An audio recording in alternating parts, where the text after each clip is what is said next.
Guess who I met? Regardless of your age, place of birth, your favorite pastime, there is someone that each of us would like to meet for one reason or another. Some of us are lucky enough to share the hometown with a famous person. Today I'm going to share with you my experience. When I met a famous person, I'm going to first tell you how we met, then share a little bit about their life, what made them famous. By the time I wrap this up, uh, you should be able to guess who it is.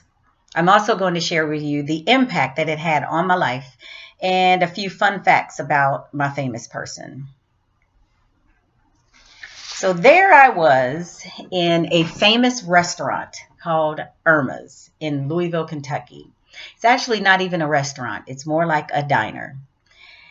And it was a really nice Saturday evening, having a bite to eat with my husband. And in walks a crowd of maybe 5 people. When they walked in, I noticed they didn't sit. They just stood and waited. But I didn't understand why, because there were a couple of extra seats at the counter. About 30 seconds, maybe a minute passed, and the group opened up more, and I noticed the person that was in the center. He then walks up to me, grabs my hand, and shakes it, or makes a gesture to shake my hand, and proceeded to make a really weird motion towards my husband. Now, neither of us were feeling threatened. It was just a weird motion. We couldn't figure out what was going on. And he stood and took pictures with us and signed autographs. Probably 5 minutes later, they took their food and they left. Very nice gentleman. Now, I've seen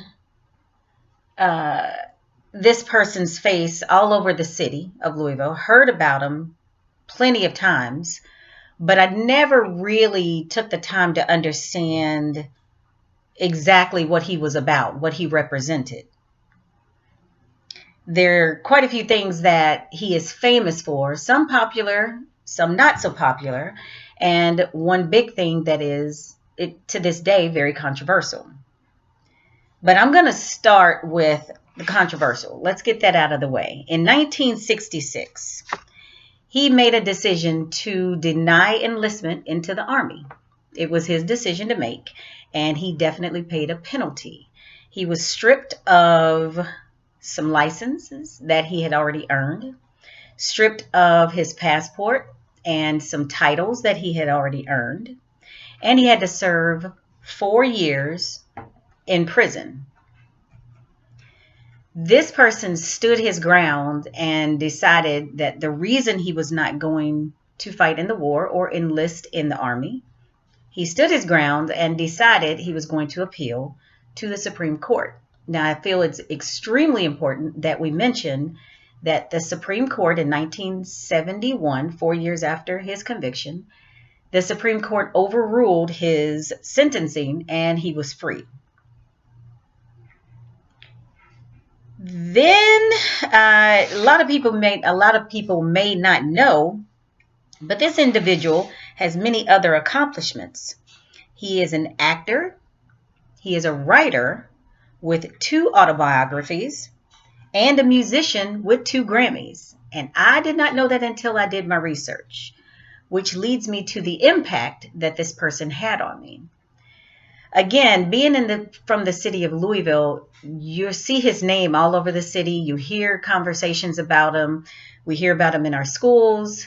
He's a very monumental, iconic person from the city of Louisville.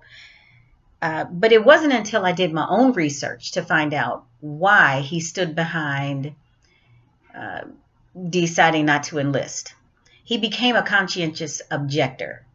And initially thinking about it, I was offended because I did serve 28 years in the armed forces, the Air Force. But when I realized the reason that he decided not to enlist, I actually agreed with him, and I was very proud.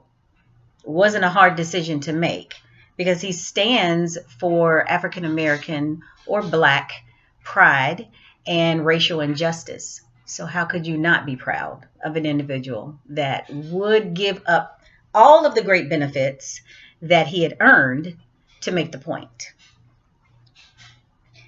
My famous person is Cassius Marcellus Clay Jr., also known as Muhammad Ali. So I have shared with you how I've met Muhammad Ali in Irma's, and what he was doing was actually pretending to spar with my husband. And he shook my hand, took pictures, and all of that. I also shared with you some of his accomplishments, even the controversial ones, and the impact that this has had on my life.